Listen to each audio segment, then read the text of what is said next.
guerrilla filmmaking. Where did the term come from? What does it mean? We talked about film, we defined film, we talked about a few aspects of shooting, you know, very basic, that these camera people here know much more than I know about it, but those are the very basics that I remember about film and cameras. But guerrilla filmmaking, anyone want to take a stab at what that means? Somebody? Is it like chimpanzees holding cameras? And Guerrilla fighting? Gorillas fighting each other, right? Well, it's not that type of guerrilla. This guerrilla comes from guerrilla warfare, right? So guerrilla warfare is, if you want to know the history of it, I don't know exactly when it was coined, but it comes from non-conventional warfare. And what does that really mean? In war, anything is game, as long as I win and I survive. But really, guerrilla warfare comes from periods. The first time I heard of the term was back in the day when British soldiers used to line up with their muskets and just be like this, and then Americans would not cooperate. They'd be hiding in trees, and they'd be like, why don't you just fight us? And it's like, that's where I first heard the term, that the British accused the Americans of fighting guerrilla warfare, that you're fighting unconventionally, you're hiding in trees, you're not lining up nicely for us to shoot at. So guerrilla filmmaking is taken from that idea that it's unconventional. And really, this is taken from Wikipedia. Basically, usually it refers to independent filmmaking. Usually, independent filmmaking means you don't have a lot of money.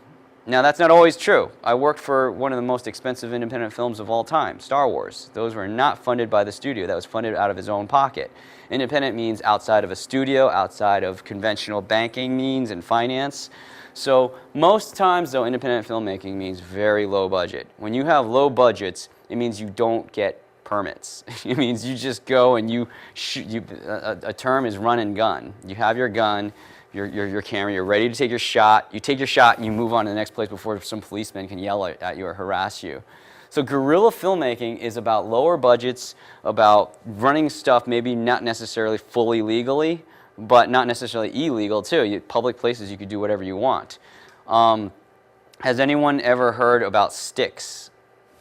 Tripods, we call it sticks. A general term is, one rule is if you put sticks down, a tripod down, as long as you don't put sticks down, it's okay. That's an unwritten rule of guerrilla filmmaking. As soon as you put sticks down, now you need a permit.